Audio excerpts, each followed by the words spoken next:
Evening Ed my office பார்க்கலாமா? என்னடா எல்லோரும் டே தான் போடுவாங்க, இவ ஈவினிங் போடுறான்னு பார்க்குறீங்களா? டேயில் வீடியோ எடுக்கவே மறந்துட்டேன்ப்பா. ஆக்சுவலி கொஞ்சம் இன்றைக்கி டாக்குமெண்டேஷன் ஒர்க், கொஞ்சம் எல்லாம் ஃபார்மாலிட்டிஸ் எல்லாம் பண்ண வேண்டியதாக இருந்துச்சு. ஸோ அப்படி பிஸி ஆயாச்சு. இப்போ தான் கொஞ்சம் ஃப்ரீ ஆனோம். ஸோ அப்படி மோமோஸ் சாப்பிட்லாம் அப்படின்ட்டு வெளியே வந்தோம். ஆக்சுவலி மோமோஸ் சாப்பிட்ணுன்னு பிளான் வரல, பட் பார்த்த உடனே சாப்பிட்ணுன்னு தோணுச்சு. ஸோ அப்படியே வந்து கூட ஒரு ஃப்ரெண்டும் இருந்தாங்க. ஸோ அவங்களும் நானும் ஒரு பிளேட் ஆர்டர் கொடுத்தோம். ஸோ அவங்க ஒரு பிளேட் அண்ட் நான் ஒரு பிளேட்டுன்னு 2 பேருமே வாங்கி சாப்பிட்டுட்டு நல்லா சுட சுட நல்லா இருந்துச்சு. அதுவும் இந்த மழை காலத்தில் சுட சுட மோமோஸ் சாப்பிட்றதுக்கு சூப்பராக இருந்துச்சு. அப்புறம் அப்படியே நடந்து போயிட்டு இருந்தோம். அப்போ தான் அவங்கவுங்களுக்குள்ள எக்ஸ்பீரியன்ஸ் எல்லாம் சொல்லிகிட்டு இருந்தாங்க. நானும் என்னோடய எக்ஸ்பீரியன்ஸ் எல்லாம் ஷேர் பண்ணேன்.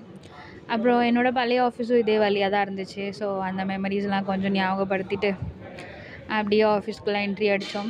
அப்போ நான் அவங்களுக்கு காட்டிகிட்டு இருந்தேன், இங்கே தான் நாங்கள் டாக்குமெண்டேஷன் பண்ண வருவோம்.